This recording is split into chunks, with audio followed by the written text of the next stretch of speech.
नमस्कार मु सुप्रिया। इंडिया गठबंधन जनबंधन बैठक आज अनुष्ठित होईछि दिल्ली रे। मोदी सरकार को विभिन्न प्रसंग रे घेरिबा लागि मिलित रणनीति प्रस्तुत करिवार पुणी एक प्रयास जारी होईछि। एई प्रयास रे 23 विरोधी दल सामिल होईछंती, किछि वीसी माध्यम रे सामिल होईछंती एवं किछि सेठी प्रेजेंट रहिछंती, उपस्थित रही आगामी रणनीति संपर्क रे चर्चा आलोचना करिछंती एवं पूर्वरु जेतेबेले इंडिया गठबंधन थिला सेथिरे उपस्थित थिबा दुई दल डीएमके एवं आम आदमी पार्टी एथर अनुपस्थित रहिछंती बा इंडिया मेंटरू निजको दूरे रखिछंती। आज दिन रे प्रसंग को नहीं बहुत गुरुत्व रहिथिला, कारण विभिन्न निर्वाचन परिप्रेक्षी रे विभिन्न राज्य रे एई दल माने जेतेबेले मुहामुही होइछंती, पुणी आगामी लोकसभा निर्वाचन परिप्रेक्षी रे एकाठी हबार कथा आसुची। रणनीति केमिति प्रस्तुत हबो, किए काहाकू नेता मानिबाकू प्रस्तुत हेबे कि नाही, किए नेतृत्व नवा स्थान रे केउ दल रहइबो, ए तमाम प्रसंग को नहीं पूर्वरु भी चर्चा थिला। समान प्रसंग आज मध्य चर्चा परिसर रहिछि। ए संपर्क रे आमे अधिक आलोचना करिबा। वरिष्ठ समीक्षक विजय साहू आम सहित रहिछंती। विजय बाबू, आज दिन को राजनैतिक दृष्टिकोण विरोधी दलर रणनीति दृष्टिकोण केमती देखुछंती? देखो 3 वर्ष पर इंडिया मेंटर आज प्रथम बैठक है एवं बैठक रे जहाँ निष्पत्ति है जोटा प्रेस कॉन्फ्रेंस माध्यम रे कांग्रेस दलर सभापति जनइले 5टी पॉइंट उपरे एवं प्रथम पॉइंट भोट चोरी की नहीं एसआर एवं द्वितीय पॉइंट हूँ छात्र मानकर इश्यू जो नीट एवं अन्य परीक्षार जो प्रश्न पत्र लीक ये दुईटा पॉइंट है। एवं तृतीय पॉइंट हूँ जदिव युद्ध कथा लिखि ना बर्तमान परिस्थिति नहीं जो दरदाम अन्य इश्यू कृषक समस्या आ उपरे सर्वदलीय बैठक डाकिया प्रधानमंत्री को अनुरोध करेंगे। बाकी चतुर्थ पॉइंट हूँ नेक्स्ट 2 मास पर हैदराबाद रे बसिबे। पंचम पॉइंट है जो आगामी मौसुमी अधिवेशन आसीबो सेठी ताकर कोऑर्डिनेशन जब आगुरु होउथला से कोऑर्डिनेशन हबो। संसद भीतर को जीवा पूर्व गोटे समन्वय बैठक हबो, किंतु भीतर आ कोन आलोचना है कि पर्यंत सबने सामना बाहर प्रकाश करना है बा इंडिविजुअल कोनसी पार्टी बाहर आसिक प्रकाश करना, किंतु तथापि मीडिया रे विभिन्न दिगरु आलोचना हबो कौन भीतर आलोचना हला न हला। एवं इंडिया मेंटर समर्थक जो सब मीडिया जर्नालिस्ट अच्छा से गोटे प्रकार आलोचना करेंगे एवं विरोधी एनडीए पक्षर जो सांबादिक अलग प्रकार आलोचना करेंगे।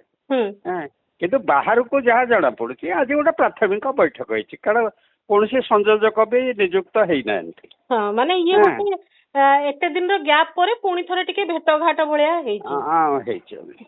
एवं पूर्व जो निर्वाचन रो जहाँ फलाफल रहितिबो तापरे गोटे मुहामुही हेला भलिया गोटे परिस्थिति प्रथमे देखा साक्षात हे जो तापर को हमें चिंता करिवा आगु कोन हो कारण सेमदी गोटे हार्ड लैंग्वेज भी नाही। हां जेंती ए पॉइंट रहिछि से पॉइंट रे भी कोनसी नूतनत्व नाही एवं सेति मध्य कोनसी सेमती जेमती आपण कहले कोनसे हार्ड लैंग्वेज नाही।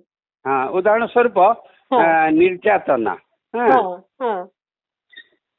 सेटा स्पेसिफिक है परथंदा निर्वाचन परवर्ती जो हिंसाकांड केंद्र सरकार करुचंदी कौन सी रेफरेंस दे परथंदे एवं तो बड़ रेफरेंस होची बेंगल ना एभली हिंसाकांड तो कोठी आउनी ना जे तेणु से भली किछि हेनी।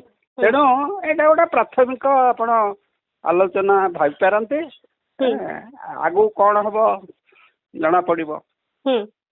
आज्ञा किंतु सेही समान कथा आसुची जे एमाने केमिति कोन लड़िबे जेमती जो कथाटी पूर्वरु थिला एबे भी सेही कथा रहिछि जे आपण राज्य रे जेतेबेले निर्वाचन लड़ुचंती जी जहा को जहा पारले कहउचंती पुणी जेतेबेले जातीय स्तर माने जेतेबेले लोकसभा निर्वाचन कथा आसुची आपण माने गोटे अलगा प्रकार देखा जिवे याकू कोन लोक बोका हैचंती दिन को एते ग्रहण कर जिवे सुविधा रे जे आपण डबल रोल करिवे राज्य बेले गोटे पौर निर्वाचन बेले गोटे पंचायत रे आपनकर स्टैंड अलगा लोकसभा बेले को स्टैंड अलगा लोक कोन आको परीक्षा करिवेनी आपण स्टैंड को ନାଇଁ ସେଟା ତ ଲୋକ ଲକ୍ଷ୍ୟ କରୁଛନ୍ତି ଆଉ ଯାହା ଲକ୍ଷ୍ୟ କରୁନାହାନ୍ତି ମିଡିଆ ବି ବହୁଳ ଭାବରେ ପ୍ରଚାର କରୁଛନ୍ତି କିନ୍ତୁ ଅନ୍ତତଃ ଗୋଟିଏ ତ ଆଜି ରିଜଲ୍ୟୁସନ ହେଇପାରିଥାନ୍ତା ଯେ 2 ଦିନ କି 4 ଦିନ ପରେ ଗୋଟେ କିଛି ନହେଲା ନାହିଁ ଭାରତ ବନ୍ଦ ଗୋଟେ ଡାକରା ଦେଇ ପାରିଥାନ୍ତେ। ମାନେ ଗୋଟେ ଅନଲାଇନ ମୁଭମେଣ୍ଟ ସେମାନେ ମାସକ ଭିତରେ ସାହସ କରିଦଉଛନ୍ତି ଫିଜିକାଲ ଆପିୟରାନ୍ସ ପାଇଁ। ଏମାନେ 2 ମାସ ପରେ ବୈଠକରେ ବସିବେ ଆ ଭିତରେ ତ କୌଣସି କାର୍ଯ୍ୟକ୍ରମ କଥା ବି ତାଙ୍କର ରିଜଲ୍ୟୁସନ ନାହିଁ ଫାଇନ ପ୍ରିଣ୍ଟ ଆସିଲେ ଜଣା ପଡିବ ନାହିଁ ବା କୌଣସି କୋଅର୍ଡିନେସନ କମିଟି ଗଠନ ହେଇନି ଯେ ସିଏ ବି ମିଡିଆକୁ ଜଣେଇବେ। ତେଣୁ ଏଇ ଯୋଉ 2 ମାସ ଭିତରେ କେବଳ ପାର୍ଲାମେଣ୍ଟ ସେସନ ଆସିବ ସେଇ ସେସନରେ ଯାହା ଇସ୍ୟୁ ରେଜ୍ କରିବେ ସେସନକୁ ତ ପ୍ରଧାନମନ୍ତ୍ରୀ ଉତ୍ତର ଯେମିତି ଦିଅନ୍ତି ଜଣା କଥା। ତେଣୁ ଆପାତ ଆଜିର ଯୋଉ ସ୍ଥିତି ଯାହା ପୂର୍ବରୁ ଥିଲା ସେୟା ଅଛି। ଆଡିସନାଲ ହଉଛି ମମତା ବାନାର୍ଜୀ ଯାଇଛନ୍ତି ଏବଂ ତାଙ୍କ ଭିତରେ ଯୋଉ ଫଟୋ ଯାହା ଆସୁଛି ଆତ୍ମୀୟତା ଆସୁଛି ଏବଂ ସେଇଟାକୁ ବି ଆହୁରି ବ୍ୟଙ୍ଗାତ୍ମକ ଭାବରେ କଂଗ୍ରେସ ସମର୍ଥକ ଜର୍ଣ୍ଣାଲିଷ୍ଟ ମାନେ ଯେ ମମତା ବାଧ୍ୟ ହେଇକିରି ଆସିଲେ ମାନେ ଏଇଟା ଆହୁରି ଯୋଉ ପିନ୍ ମାରିବା ଇଏ ହଉଛି ଗୋଟେ ପ୍ରକାର ଚର୍ଚ୍ଚା ଏବେ ଚାଲିଛି। ଯୋଉ କଥାଟି ମୁଁ ଆପଣଙ୍କୁ ବି ପଚାରିଥାନ୍ତି ଯେ ଦେଖ ଶେଷରେ ସେଇ ଆଞ୍ଚଳିକ ଦଳ ମାନେ ହତାଶ ହେଲା ପରେ ପୁଣି ସେଇ କଂଗ୍ରେସର ଶରଣ ପଶିବେ, ବିନା କଂଗ୍ରେସରେ ହେଇପାରିବନି। ଏଇ ନାରେଟିଭ ଟା ପୁଣି ଆସିଛି। ଆଜି ମମତା ଆସିଛନ୍ତି ହତାଶ ହେଇକି ନିରାଶ ହେଇକି ଆସିଛନ୍ତି। ଆଜ୍ଞା ତେଣୁ ଯୋଉମାନେ ପ୍ରକୃତ ରାଜନୈତିକ ସମୀକ୍ଷକ ଯଦି ଇନ୍ ବିଟୱିନ୍ ଲାଇନ୍ ଷ୍ଟଡି କରିବେ ଏମାନେ ସୋ କଲ୍ଡ କଂଗ୍ରେସ ସମର୍ଥକ ଜର୍ଣ୍ଣାଲିଷ୍ଟ ନାଁରେ ଏମାନେ ଆକ୍ଚୁଆଲି ମାନେ ସଂଘର ଏଜେଣ୍ଟ ପ୍ରଭୋକେଚର କାମ କରୁଛନ୍ତି ନୋଇଙ୍ଗଲି ବା ଅନନୋଇଙ୍ଗଲି। ବୁଝିପାରିଲେ କି? ଗୋଟା ଧରନ୍ତୁ ଆପଣଙ୍କର ଗୋଟା କୌଣସି ସାମାଜିକ ଅନୁଷ୍ଠାନ କୁ ମତେ ନିମନ୍ତ୍ରଣ କଲେ ବହୁତ ଦିନ ହେଲା ସମ୍ପର୍କ ନଥିଲା ତାପରେ ମୁଁ ଜାଣିଥିବା ଲୋକ ଯିଏ ମତେ କଥାଟି ଜଣେଇବ ତା ଆଗରେ କହିଲେ ମୁଁ ନିମନ୍ତ୍ରଣ କରୁଛି ସେ ଆସିବା ପାଇଁ ବାଧ୍ୟ ମୁଁ ଯିବି କି ଆଉ ଗଲେ ବି ସେ ଆତ୍ମୀୟତା ରହିବ କି? ବୁଝିପାରିଲେ କି? ତେଣୁ ଏଠିକି ନ ଆସିଲେ ଆଉ ଯିବେ କୋଉଠିକି? ଏଭଳି ଯୋଉ ଆଲୋଚନା ହବ ଆହୁରି ତ ବେଶୀ ଆଲୋଚନା ଅଲରେଡି ଆରମ୍ଭ ହେଇଯାଇଛି ଏବଂ ଯୋଉମାନେ କରନ୍ତି ସେ ସବୁ ବାହାରେ ଥିଲେ ଯୋଉ ନିର୍ଦ୍ଦିଷ୍ଟ ସାମ୍ବାଦିକ ସତ୍ୟ ହିନ୍ଦୀର ଅନ୍ୟ ମାନଙ୍କର ଯୋଉ ସାମ୍ବାଦିକ ମୁଁ ତାଙ୍କ ଫଟୋ ଦେଖୁଥିଲି ସବୁ ବାହାରେ ଥିଲେ। ଆଚ୍ଛା ତାର ଅର୍ଥ ନାରେଟିଭ ପାଇଁ ଗୋଟେ ଆଜି ବୈଠକ କିଛି ନାରେଟିଭ ପାଇଁ ମାନେ ଯାହା କୁହନ୍ତି ଖୋରାକ ଯୋଗେଇଲା ଆଉ ସେମିତି ବିଶେଷ କିଛି ଭାରତ ନାଗରିକଙ୍କ ସ୍ୱାର୍ଥ ଯାହା ଯାହା ପ୍ରସଙ୍ଗକୁ ନେଇକରି ବିଭିନ୍ନ ସମୟରେ କୁହାଯାଏ ତାକୁ ନେଇ ସେମିତି କିଛି ଗମ୍ଭୀର ପରିସ୍ଥିତି ସୃଷ୍ଟି ହୋଇନି। ଆକ୍ଚୁଆଲି ସରକାର ବାହାରେ କେହି ଗୋଟା ରାଜନୈତିକ ଦଳ ଥିଲା ଭଳିଆ ଆଉ ଜଣା ପଡୁନି ହେଲା କି? ଯୋଉ ଭଳି ଭାବରେ ବେଙ୍ଗଲରେ ମୁଁ ଟିଏମସି ଉପରେ ଆକ୍ରମଣ ପାଠ ଛାଡନ୍ତୁ ଆମେ ତାକୁ କହିବା ପଲିଟିକାଲ ରାଇଭାଲରି ଅଲଗା କଥା।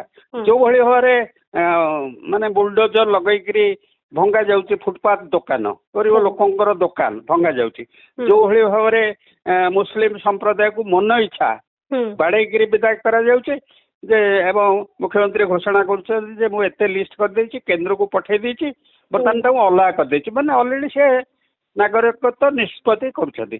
ତାହେଲେ କେଇଟା ଗୋଟା ଟିମ୍ ତ ଅନ୍ତତ କରିପାରିଥାନ୍ତେ ଯେ ଗୋଟା ସର୍ବଦଳୀୟ କମିଟି ବର୍ତ୍ତମାନ ବେଙ୍ଗଲ ଭିଜିଟ୍ କରିବ। ଯୋଉ ସାଧାରଣ କୋଉଠି ଗୋଟେ ରେପ୍ ମର୍ଡର ହେଲେ ଭୋଟ ଯଦି ପାଖାପାଖି ଥିବ 5 ଜଣିଆ ଟିମ୍ କଂଗ୍ରେସ ପଠେଇ ଦଉଛି ବା ଅନ୍ୟ ଦଳ ପଠେଇ ଦଉଛି କିନ୍ତୁ ସେଇଟା ବି ହେଇନି। ତେଣୁ ଇଏ ନାଟକ ଆର କିଛି ମାନେ ବିଶେଷ ବର୍ତ୍ତମାନ ଆଶା କରିପାରିବାନି ଆମେ। ଓକେ ଏପଟେ ଯଦି ଆମେ ଦେଖିବା ବର୍ତ୍ତମାନ ମମତା ସେ ବୈଠକରେ ସାମିଲ ହେଇଛନ୍ତି ଅନ୍ୟପଟେ ସେଇ ଦିଲ୍ଲୀରେ ସମାନ୍ତରାଳ ଭାବେ ଆଉ ଏକ ବୈଠକ ଚାଲିଛି। ସେ ବୈଠକର ନିଷ୍କର୍ଷରେ 20 ସାଂସଦ ଶୁଭେନ୍ଦୁଙ୍କୁ ଦେଖା କରୁଛନ୍ତି ଏଭଳି ଏକ ଚର୍ଚ୍ଚା ଆସୁଛି। ତ ଗୋଟେ ପ୍ରେସର ଏ ମିଟିଂ ରେ ଗୋଟେ ପ୍ରେସର କ୍ରିଏଟ ହେଇଥିଲେ ଗୋଟେ ସେମିତି କିଛି ଗୋଟେ ଘଟଣା ଘଟିଥିଲେ ତା ଉପରେ ବି ତାର ପ୍ରଭାବ ରହିଥାନ୍ତା କି ଯୋଉ ଅନ୍ୟ ସାଂସଦ ମାନଙ୍କୁ ଯୋଉ ଚାଲିଛି ସେପଟେ ତା ଉପରେ ଗୋଟେ ପ୍ରଭାବ ରହିଥାନ୍ତା କି? ଦେଖନ୍ତୁ ଆମେ ଗୋଟେ ପୂର୍ବରୁ ଗୋଟେ ଆଲୋଚନା କରିଥିଲେ, ମୁଁ ବି ସେତେବେଳେ କହିଥିଲି ଯେ ଯଦି 20 ଜଣ ସାଂସଦ ଏନଡିଏ କୁ ସମର୍ଥନ କରନ୍ତି, ଆଚ୍ଛା ଡିଏମକେ ଆସିଲାନି ମିଟିଂ କି, ଡିଏମକେ ଯଦି ସମର୍ଥନ କରିଯାଏ ତାହେଲେ ମାନେ ଏନଡିଏ ରେ ହିଁ ନିଜସ୍ୱ 272 ହେଇଯିବ, ବୁଝିପାରିଲେ କି? ମାନେ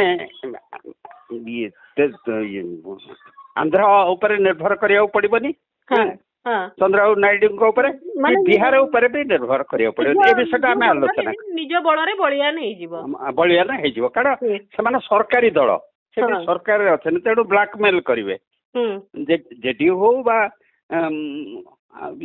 ଇଏ ଆନ୍ଧ୍ର ମୁଖ୍ୟମନ୍ତ୍ରୀ ହୁଅନ୍ତୁ, ସରକାରୀ ଦଳ। କିନ୍ତୁ ଏଠି ତ ଏମାନଙ୍କର କିଛି ବିରୋଧୀରେ ଅଛନ୍ତି, ବିଶେଷ ଏମାନଙ୍କର ପ୍ରୋଟେକ୍ସନ ଛଡା ଅନ୍ୟ କିଛି ଇମିଡିଏଟ ଚାହିଦା କିଛି ନାହିଁ, କେବଳ ପ୍ରୋଟେକ୍ସନ କିଛି ଅଭିଯୋଗ ଯଦି ଥିବ ଜେଲ, ଏଇ ଯୋଉ ପ୍ରୋଟେକ୍ସନ ଛଡା ଅନ୍ୟ କିଛି ନାହିଁ। ତେଣୁ ଆହୁରି ପୋଜିସନ ଟା ମୋଦି ସରକାରର ଦୃଢ ହଉଛି, ତାକୁ ଭାଙ୍ଗିବାକୁ ଏମାନେ ତ ସେଟା ଆଗ୍ରେସିଭ କିଛି ଷ୍ଟେପ ନେଇଥାନ୍ତେ, ଲୋକଙ୍କର ଗୋଟେ କନଫିଡେନ୍ସ ଆସିଥାନ୍ତା। ଆନ୍ଦୋଳନ କିଛି କାର୍ଯ୍ୟକ୍ରମ ଆଜି ଘୋଷଣା ହେଇନି। ଆଜ୍ଞା, ତ ଏଇ ଯୋଉ ବର୍ତ୍ତମାନ ଯୋଉ 23 ଦଳ ବିଷୟରେ କୁହାଯାଉଛି, ଆପ ଏଥିରୁ ପୁରା ଦୂରେଇ ଯିବା ପଛର କାରଣ କଣ? ଡିଏମକେ କଥା ତ ଆମେ ବୁଝିପାରିଲୁ ଯେ ନଗଦ ଯୋଉ ପରିସ୍ଥିତି ହେଲା, ନିର୍ବାଚନ ଫଳାଫଳ ବାହାରିଲା ପରେ ସେମାନେ ଟିଭିକେ ସହିତ ଗଲେ, ସେଥିପାଇଁ ଡିଏମକେ ଆଉ କଂଗ୍ରେସ ଭିତରେ ଦୂରତା ଆସିଲା, ସେଥିପାଇଁ ନିଷ୍ପତ୍ତି। ଆପ ଏଭଳି ନିଷ୍ପତ୍ତି ନେବା ପଛର କାରଣ କଣ? ନାଇଁ ନାଇଁ, ଆ ପୂର୍ବରୁ ବି ସ୍ପଷ୍ଟ କରିଦେଇଛି, କାରଣ ଆଗକୁ ପଞ୍ଜାବ ନିର୍ବାଚନ, ଗୁଜୁରାଟ ନିର୍ବାଚନ, ଗୋଆ ନିର୍ବାଚନ, ଏଇ ଯୋଉ ରାଜ୍ୟ ନିର୍ବାଚନ ଗୁଡିକ ଅଛି, ସେଠି ତ କଂଗ୍ରେସ ଏବଂ ଆମ୍ ଆଦମୀ ପାର୍ଟି ମୁହାଁମୁହିଁ ହେବେ ନା। ତାହେଲେ ତ ସେମିତି ଆଗକୁ ଉତ୍ତରପ୍ରଦେଶ ନିର୍ବାଚନ ବି ହବ, ଉତ୍ତରପ୍ରଦେଶ ନିର୍ବାଚନରେ ବି ତ କଂଗ୍ରେସ ସାଙ୍ଗରେ ଲଢିବ ବୋଲି କିଛି ମାନେ ନାହିଁ, ସାମ୍ନାସାମ୍ନି ଲଢିବେ ସେମାନେ। ଯେହେତୁ ଉତ୍ତରପ୍ରଦେଶରେ ବର୍ତ୍ତମାନର ଯୋଉ ଏମପି ସ୍ଥିତି ଦେଖିଲେ 2024 ଅନୁଯାୟୀ କଂଗ୍ରେସର ବି ଗୋଟେ ଭଲ ସଂଖ୍ୟା ଅଛି, ଏବଂ ତେଣୁ ହୁଏତ ସେଠି ଗୋଟେ ବୁଝାମଣା ହେଇଯିବ, ଅସୁବିଧା ନାହିଁ। କିନ୍ତୁ ଆମ୍ ଆଦମୀ ପାର୍ଟି 2024 ବିଧାନସଭା ନିର୍ବାଚନ ପରେ, ଦିଲ୍ଲୀ ନିର୍ବାଚନ ପରେ ଘୋଷଣା କରିଦେଇଥିଲା ଯେ ମେଣ୍ଟର କିଛି ମୂଲ୍ୟ ନାହିଁ, ଏଠି ମେଣ୍ଟ କରିବା ଏବଂ ପରସ୍ପର ବିରୁଦ୍ଧରେ ଆମେ ପ୍ରଚାର କରିବା। ବାସ୍ତବରେ ବର୍ତ୍ତମାନ ପରିସ୍ଥିତି ମେଣ୍ଟର ସେଇଆ ହବାକୁ ଯାଉନି କି? ସେ ଆକ୍ଚୁଆଲି ଆକୁ ହ୍ୟାଣ୍ଡେଲ କରିବା ପାଇଁ ରାହୁଲ ଗାନ୍ଧୀଙ୍କ ଦ୍ଵାରା ଇଏ ସମ୍ଭବ ନୁହଁ, ସେ ଯେତେ ଟେକିଲେ ବି। ସେ କଥା ବି ଆଜି ବୋଧେ ଆମ୍ ଆଦମୀ ପାର୍ଟିର ଇଏ କହୁଥିଲେ, ରାଜ୍ୟସଭା ସଦସ୍ୟ କହୁଥିଲେ, କହିଲେ ଇଆଡେ ମେଣ୍ଟ କରିବା କଥା କହୁଛ, ମାସ ପୂର୍ବରୁ ନିର୍ବାଚନ ବେଳେ ବେଙ୍ଗଲରେ ଯାଇକିରି ମମତାଙ୍କ ବିରୁଦ୍ଧରେ ଭାଷଣ ଦେଇକିରି ଆସିଲ, ତେଣୁ ଯୋଉଠି ଆତ୍ମୀୟତା ନାହିଁ, ମାନେ ଆପଣଙ୍କ ଦଳର ବିଲକୁଲ ଅସ୍ତିତ୍ୱ ନାହିଁ, ଆପଣ ଯାଇ ଧାଡିଏ କହିକିରି ଆସିବେ। ଧାଡିଏ କାହିଁକି, ଏବଂ ସେଇ ଚର୍ଚ୍ଚା ହିଁ ହେଲା, ସେଇ ଚର୍ଚ୍ଚା ହେଲା। ଆମ୍ ଆଦମୀ ପାର୍ଟି ବି ଏ କଥା ବି ବିଚାର କରୁଥିବ ଯେ ତାଙ୍କର ଯୋଉ ପୁରା ବ୍ୟାଡ ଫେଜ୍ ଗଲା, ସେଇ ସମୟରେ ଯୋଉ ଆହୁରି ମାନେ ଯୋଉ କଟା ଘାରେ ଚୂନ ମାରିଲା ଭଳିଆ କାମ ମଧ୍ୟ ଅନ୍ୟ ଦଳ ମାନେ କରିଛନ୍ତି ସେ ସମୟରେ।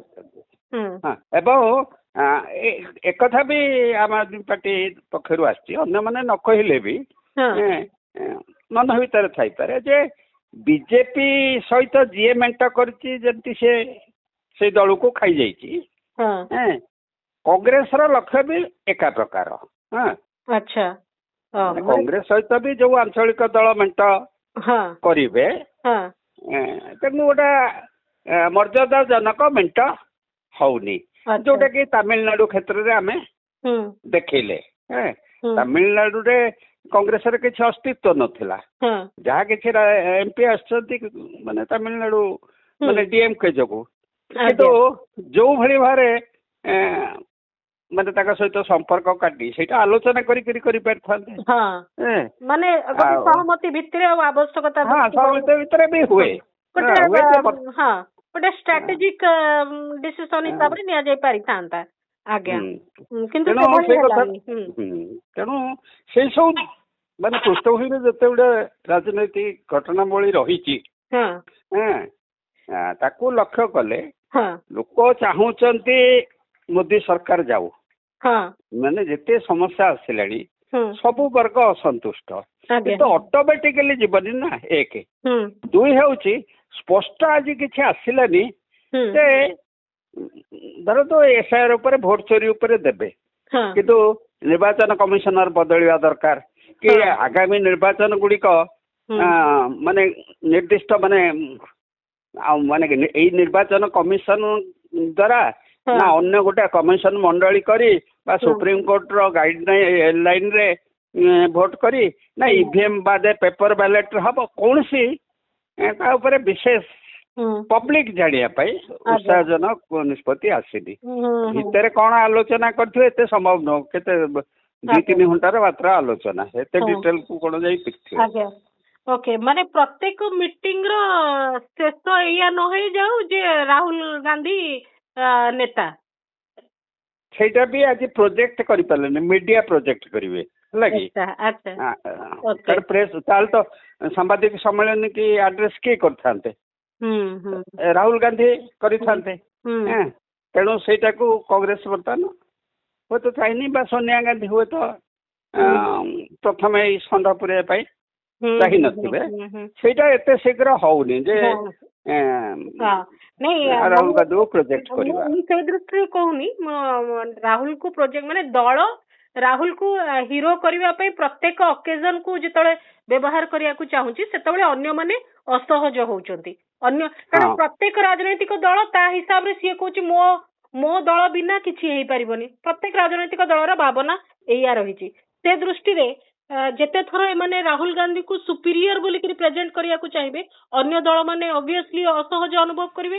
ଯୋଉ କଥା ମମତା ବାନାର୍ଜୀଙ୍କ କ୍ଷେତ୍ରରେ ହେଇଥିଲା, ମମତା ବାନାର୍ଜୀ ସାଇଡ ହେଇଥିଲେ ଏବଂ ଗୋଟେ ସମୟ ଏମିତି ଆସିଲା ଯେତେବେଳେ ନୀତିଶ କୁମାରଙ୍କ କଥା ଆସିଲା ସେତେବେଳେ କେଜରିୱାଲ ଏବଂ ମମତା ମନା କରିଥିଲେ। ଅବଶ୍ୟ ସେ ଗୋଟେ ବହୁତ ଭଲ ଡିସିସନ ଥିଲା, କାରଣ ନୀତିଶ କୁମାର ଯିଏ ଗୋଟେ ମିନିଟରେ ଏପଟ ସେପଟ ହେଇଯିବା ଲୋକ, ସେ ନାହାନ୍ତି ବା ତାଙ୍କର ଗୋଟେ ତାଙ୍କ ଅନୁପସ୍ଥିତି ଆଉ ଉପସ୍ଥିତିର କିଛି ମାନେ ନାହିଁ ସେ ଦୃଷ୍ଟିରୁ। କିନ୍ତୁ ଏ ଗୋଟେ ପରିସ୍ଥିତି ଏମିତି ରହି ଆସିଛି। ତ ଆକୁ ନେଇକିରି ଇଣ୍ଡିଆ ଗଠବନ୍ଧନକୁ ନେଇକିରି ଆଉ କିଛି ବିଶେଷ ଆପଣ ନିକଟ ଭବିଷ୍ୟତରେ କିଛି ଦେଖୁନାହାନ୍ତି, କୌଣସି କିଛି ବଡ ଫଳପ୍ରଦ ପ୍ରଭାବୀ ଭୂମିକା ନେଇପାରିଲା ଭଳିଆ ଆପଣ ଦେଖୁନାହାନ୍ତି? ସେମିତି କିଛି ଅନ୍ତତଃ ମିଡିଆରେ ଯାହା ଚର୍ଚ୍ଚା ହବ ଅଲଗା କଥା, ଗ୍ରାସ ରୁଟରେ ସେମିତି କିଛି ଚର୍ଚ୍ଚା ନାହିଁ। ଦେଖନ୍ତୁ ଅତୀତରେ ଯେତେବେଳେ ସବୁ ବିରୋଧୀ ଦଳ ମାନେ ମେଣ୍ଟ ହେଇଛନ୍ତି, ଯୋଉ ସମୟରେ ହଉ, ଧରନ୍ତୁ 77 ପୂର୍ବରୁ ଜୟପ୍ରକାଶ ଆନ୍ଦୋଳନକୁ ଭିତ୍ତି କରି କିମ୍ବା ଭିପି ସିଂଙ୍କ ବେଳେ ଯେତେବେଳେ ବି ଏପରିକି 2024 ନିର୍ବାଚନ ପୂର୍ବରୁ ବି ଯେତିକି ଗୋଟେ ତତ୍ପରତା ଥିଲା, ଗୋଟେ କୋଅର୍ଡିନେସନ କମିଟି ହେଇଥିଲା, ମିଡିଆକୁ ଆସୁଥିଲା, ଗୋଟେ ତତ୍ପରତା, ବିଭିନ୍ନ ଜାଗାରେ ମିଟିଂ ହଉଥିଲା। ଆଚ୍ଛା, ସେଇଟା ତ କିଛି ହେଇନି। ଆହୁରି ମାନେ ପୂର୍ବରୁ ଯେତିକି ବି ସକ୍ରିୟତା ଥିଲା ସିଏ ଯଦି କମି ଆସିବ, ଅନ୍ୟ ପକ୍ଷରେ ଯିଏ ଶାସନ କ୍ଷମତାରେ ଅଛି ସେ ଆହୁରି ଆକ୍ରମଣାତ୍ମକ ନବ, ତାହେଲେ କେମିତି ମୁକାବିଲା କରିହବ? ତେଣୁ କିଛି ଭରସା ରଖିବା ଉଚିତ ନୁହଁ। ଓକେ, ମୁଁ ଆଉ ଗୋଟେ କଥା ଜାଣିବି, ଇଏ ସେଇ ପ୍ରକାର ପରିସ୍ଥିତି ହଉଛି ଯେ ମାନେ ଆମ ଦେଶରେ ଯେମିତି ଦୁଇଟି ଦଳ ରହୁ, ବିଜେପି ରହୁ ଆଉ କଂଗ୍ରେସ ରହୁ, ଇଏ ଗୋଟେ ପ୍ରକାର ବର୍ତ୍ତମାନ ଚର୍ଚ୍ଚା ମାନେ ସେଇ ପ୍ରକାର ଯାଉଛି। ମୁଁ ଟିକେ ଇତିହାସରୁ ଆପଣଙ୍କୁ ଜାଣିବାକୁ ଚାହିଁବି, ଆପଣ ଦୀର୍ଘ ବର୍ଷ ଦେଖିଛନ୍ତି ରାଜନୀତିର ବିଭିନ୍ନ ଦିଗକୁ, ଯେତେବେଳେ ବି ମେଣ୍ଟ ହେଇଛି ସେ ମେଣ୍ଟର ରାଜ୍ୟବାରୀ ଭୂମିକା ଆଉ ଜାତୀୟ ଭୂମିକା କଣ ସେପାରେଟ ହେଇଛି ପୂର୍ବରୁ, ଯାହା ଗୁଡିକ ଫଳପ୍ରଦ ହେଇଛି, ଆଉ ଏଇଟା ଏମିତି ଗୋଟେ ପୋଜିସନରେ ରହୁଛି ଯୋଉଥିପାଇଁ ଫଳପ୍ରଦ ହବାର ସମ୍ଭାବନା କିଣ? ନାଇଁ ଦେଖନ୍ତୁ, କଂଗ୍ରେସ ମୂଳରୁ ଯଦି ଆମ ପୁରା ଇତିହାସ ଟା ଦେଖିବା, ଯୋଉ ସମୟରେ ମାନେ ଏଇ ଯୋଉ କଂଗ୍ରେସ ମେଣ୍ଟ ରାଜନୀତି ଆସିଛି ଇନ୍ଦିରା ଗାନ୍ଧୀଙ୍କ ପରେ, ଯୋଉ ବୁଝିପାରିଲେ କି, ଇନ୍ଦିରା ଗାନ୍ଧୀ 77ରେ ହାରିବା ପରେ ଯେତେବେଳେ ଇଏ ରାଜୀବ ଗାନ୍ଧୀ ଆସିଲେ, ବୁଝିପାରିଲେ କି, ରାଜନୈତିକ କମ୍ପଲସନ। କଂଗ୍ରେସ କେବେ ଅଭ୍ୟସ୍ତ ନୁହଁ ମେଣ୍ଟ ଅନ୍ୟ ଦଳକୁ ନେଇକରି ରାଜନୀତି କରିବା ପାଇଁ। ଆଚ୍ଛା, ଯଦି ଅଭ୍ୟସ୍ତ ଥାନ୍ତା ଯେତେବେଳେ ଟିକେ ସୁବିଧାଜନକ ସ୍ଥିତିକି ଆସିଛି କିକ୍ ଆଉଟ୍ କରିଛି। ଉଦାହରଣ ସ୍ୱରୂପ ଆପଣ ଦେଖିବେ 2004 ମସିହା ଗୋଟେ ଆକ୍ସିଡେଣ୍ଟାଲି ମନମୋହନ ସିଂ ପ୍ରାଇମ ମିନିଷ୍ଟର ହେଇଗଲେ, ବୁଝିପାରିଲେ କି?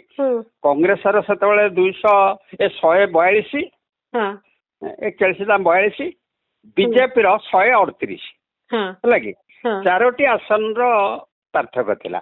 ଏବଂ ଲାଷ୍ଟ ମୋମେଣ୍ଟରେ AIDMK ଥିଲା କାହା ସହିତ, ମାନେ ମେଣ୍ଟ ସହିତ ଥିଲା, ମାନେ କଂଗ୍ରେସ ସହିତ ଥିଲା, ବୁଝିପାରିଲେ କି? DMK କିନ୍ତୁ ମାନେ ବିଜେପି ମାନେ ବାଜପେୟୀଙ୍କ ସହିତ ଥିଲା, କିନ୍ତୁ ହଠାତ୍ AIDMK ମେଣ୍ଟ କଲେ। ମେଣ୍ଟ କରିବା ଫଳରେ AIDMK ବେଶୀ ଜିତିଲାନି, ବୋଧେ ସବୁ ଜାଗା 39 ସିଟ୍ରୁ 38ଟା ସିଟ୍ DMK ଜିତିଲା।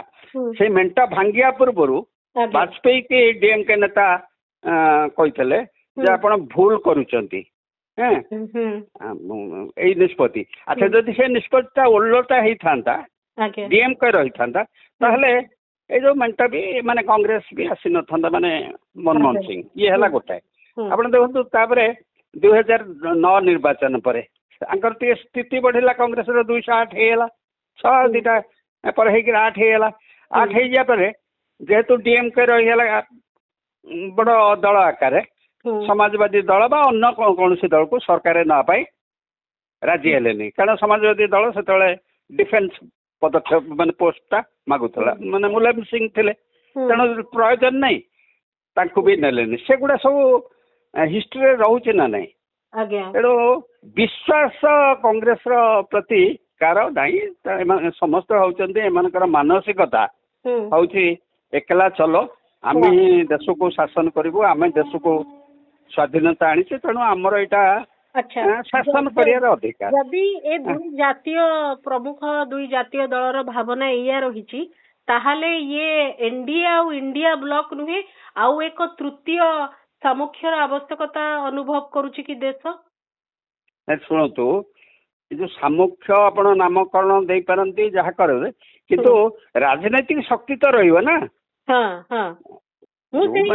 ରାଜନୈତିକ ମନେକର ଆଞ୍ଚଳିକ ଦଳ କିଛି ଆଞ୍ଚଳିକ ଦଳ ପ୍ଲାଟଫର୍ମ ହେଇକିରି ଗୋଟେ ସୃଷ୍ଟି ହେବା ପାଇଁ ବାଧ୍ୟ।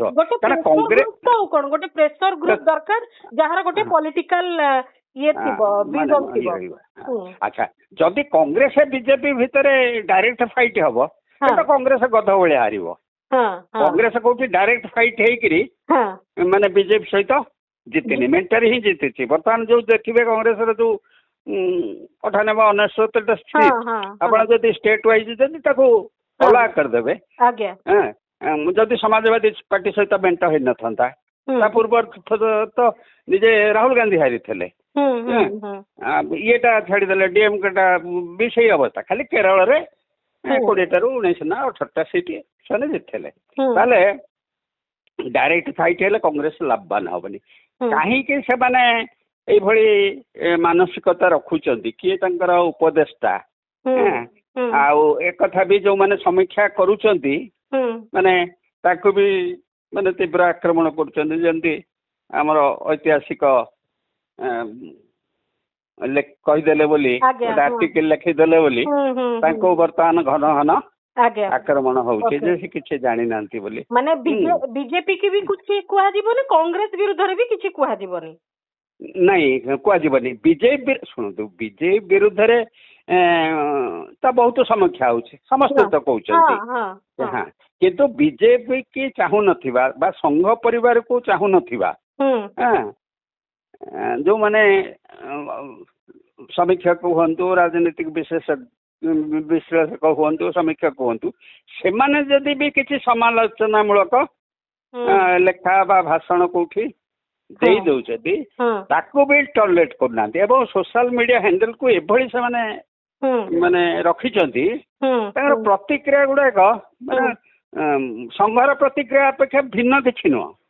ଇମିଡିଏଟଲି ମାନେ ଗୋଟେ ଯାହା ଆସୁଛି ତାକୁ ସାଙ୍ଗେ ସାଙ୍ଗେ ସର୍କୁଲେଟ କରୁଛନ୍ତି।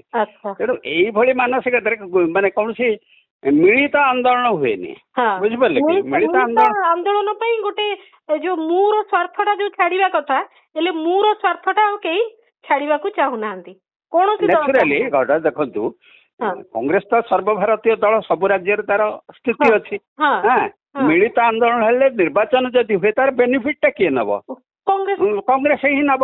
ଅଟୋମେଟିକାଲି କଂଗ୍ରେସ ଯଦି ଏକକ ମାନେ ବଡ ଦଳ ହବ ତ ନ୍ୟାଚୁରାଲ ଗୋଟେ କ୍ଲେମ ଆସିବ। ଏତିକି ବୁଝିବା ପାଇଁ ବି କଂଗ୍ରେସ ଉପଦେଷ୍ଟା ମଣ୍ଡଳୀର ବୁଦ୍ଧି ନାହିଁ। ସେ କହୁଛନ୍ତି ନାଓ ଆଣ୍ଡ ହିୟର ସବୁ ନିଷ୍ପତ୍ତି ହେଇଯିବା ଦରକାର ଏବଂ ସେଇଟା ମୋଦି ମାନେ ଆରାମରେ ମାନେ ଯାହା କୁହନ୍ତି ଆଉ କିଛି ବିପଦ ଅନୁଭବ କରୁନାହାନ୍ତି। ଏତେ ସଙ୍କଟ ସତ୍ତ୍ୱେ ପରିସ୍ଥିତି, ଏତେ ପ୍ରସଙ୍ଗ, ଏତେ ସଙ୍କଟ ସୁଦ୍ଧା ଗୋଟେ ପରିସ୍ଥିତି ଯୋଗେଇ ଦଉଛନ୍ତି ଯୋଉଟା ତାଙ୍କ ପାଇଁ ବେଶୀ ମାନେ ସହଜ ହେଇଯାଉଛି, ସୁବିଧାଜନକ ହେଇଯାଉଛି। ଆଜ୍ଞା, ତାର ଅର୍ଥ ଆପଣଙ୍କ କହିବା ଅନୁସାରେ ଆଜି 23 ଦଳ ଚା ଜଳଖିଆ ଖାଇକିରି ବୈଠକ ସାରିଛନ୍ତି ବର୍ତ୍ତମାନ ସେଇଟା କହିପାରିବା। ଏବଂ ଆଉ ଗୋଟେ କହିପାରିବା ହୁଏତ ମାନେ ଯୋଉ କଣ ମିଡିଆରେ ଯୋଉ ଆଲୋଚନା ଚାଲିଛି ପିଲାମାନଙ୍କର ଯୋଉ ସାଟାର ପାର୍ଟି ତା ବିରୁଦ୍ଧରେ ବେଶୀ ଯେମିତି ବଳ ପ୍ରୟୋଗ କରୁଛନ୍ତି। ବିଶେଷ କରି କଂଗ୍ରେସ ଆମ ଜାଗା କାଳେ ସିଏ ନେଇଯିବେ ତ ବର୍ତ୍ତମାନ ତା ଜାଗା ତାକୁ କେମିତି ହଟେଇବାର ଅଛି।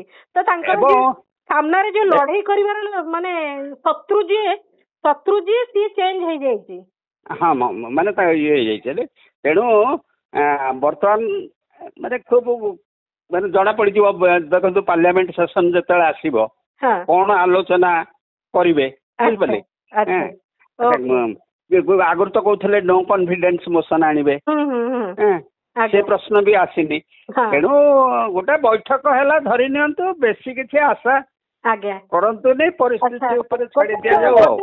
ସାମୟିକ ବିରତି ପରେ ଆଜି ପୁଣି ମୁହଁ ଚାହାଁ ଚାହିଁ ହେଲେ। ଆଜ୍ଞା,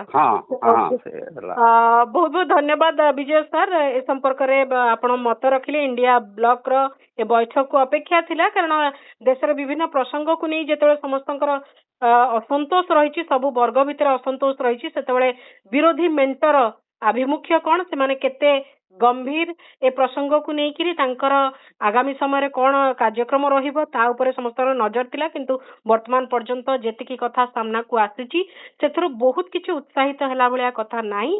ଆଶା କରିବା ଯେ ବୈଠକର ଭିତରେ ଆଉ କିଛି ଗୁରୁତ୍ୱପୂର୍ଣ୍ଣ କଥା ହୋଇଥାଇପାରେ, ଯାହା ତାଙ୍କର ରଣନୀତିର ଅଂଶ ଏବଂ ପରବର୍ତ୍ତୀ ସମୟରେ ତାହା ଦେଖିବାକୁ ବି ମିଳିବ। ବହୁତ ବହୁତ ଧନ୍ୟବାଦ। ଏହି ସ୍ୱତନ୍ତ୍ର ଆଲୋଚନାକୁ ଏଇଠି ରଖୁଛି। ନମସ୍କାର।